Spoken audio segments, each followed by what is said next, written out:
प्रभु श्री राम के श्री चरणों में बैठ करके मैंने विश्व शांति के लिए, देश की एकता अखंडता के लिए, समाज में शांति सद्भावना और समृद्धि के लिए प्रार्थना की है, ध्यान लगाया है।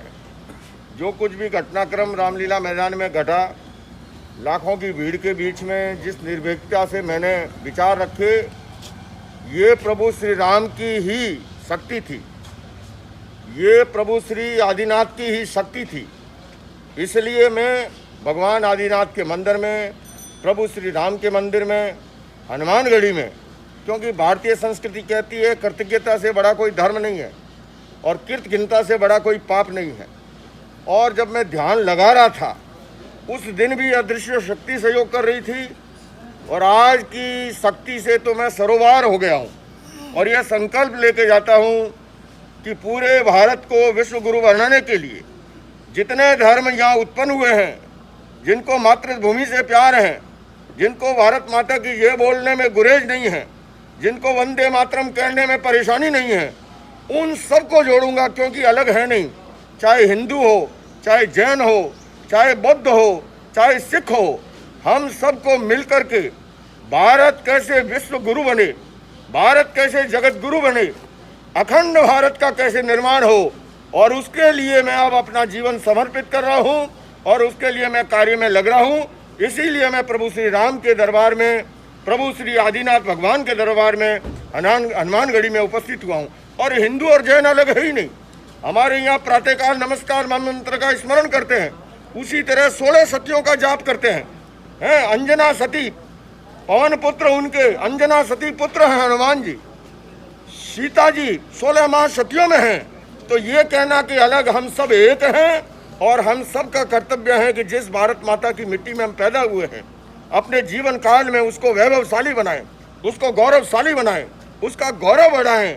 देश है तो हम हैं, देश नहीं है तो हमारा कोई अस्तित्व नहीं। आज जाति को लेकर बात क्यों हो रही है आजकल? देखिए, सभी लोगों का अपना हित होता है, अपना स्वार्थ होता है, लेकिन मेरा ये मानना है जातिवादी जुनून और सांप्रदायिक कट्टरता ये लोकतंत्र के दुश्मन हैं। उससे हमारा लोकतंत्र कमजोर होता है।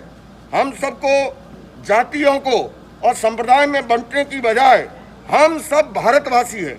जैसे जापान में रहने वाला जापानी है, उसी तरह हिंदुस्तान में रहने वाला हम जो हैं हिंदुस्तानी हैं। और हमें हिंदुस्तानी बन करके हमें हमारी भारत की महान संस्कृति, अनेकता में एकता की बहुलतावादी संस्कृति इसकी खूबी है और यहाँ सब मिलजुल करके रहते हैं।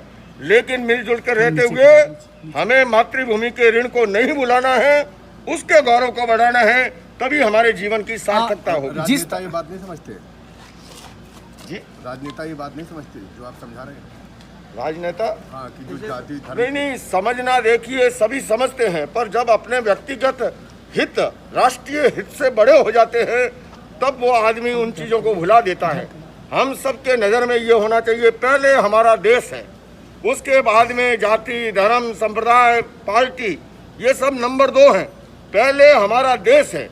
देश कैसे मजबूत बने, देश कैसे अखंड बने, और उसी के लिए मैं अब यहाँ से जो ऊर्जा लेके लौट रहा हूँ, पूरे देश में घूम घूम करके सबको एकजुट करूंगा और भारत को विश्व गुरु बनाने के लिए अपना सर्वस्व बलिदान करने के लिए भी तैयार। जिस तरह से रामचरित मानस को लेकर बवाल किया जा रहा है, देखिए ना समझ लोग जिनके अंदर ना समझी हो वो इस तरह की बातें करते हैं। भला हमारे यहाँ पर ये हमारे जितने भी महान ग्रंथ हैं, चाहे रामचरित मानस हो, चाहे गीता जी हो, भगवत गीता जी हो, चाहे हमारे वेद हो, आगम हो, त्रिपिटक हो, गुरु ग्रंथ साहब हो, हम सबको उससे प्रेरणा लेनी चाहिए। और अपने जीवन में आदमी अपनी भूलों को तो भुला देता है और दूसरी छोटी मोटी बातों का बतंगड़ बनाता है, जबकि मैं कहूँ उसके अंदर कितनी श्रेष्ठ बातें हैं। उन श्रेष्ठ बातों को आगे रख करके हम सबको, और भारत की हमारी आस्थाशील, यहाँ पर हमारे यहाँ श्रद्धा और आस्था वो एक मजबूत धागा है। और मैं ये समझता हूँ कि प्रतिदिन लाखों करोड़ों लोग श्रद्धा के स्थान पर जाते हैं और हम जैसे धर्मगुरु अपने पास आने वाले अनुयायियों का सही मार्गदर्शन करें।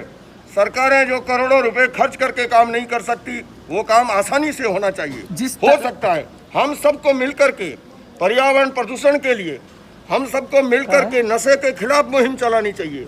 हम सबको मिलकर के जो है कन्या भ्रूण हत्या के खिलाफ मुहिम चलानी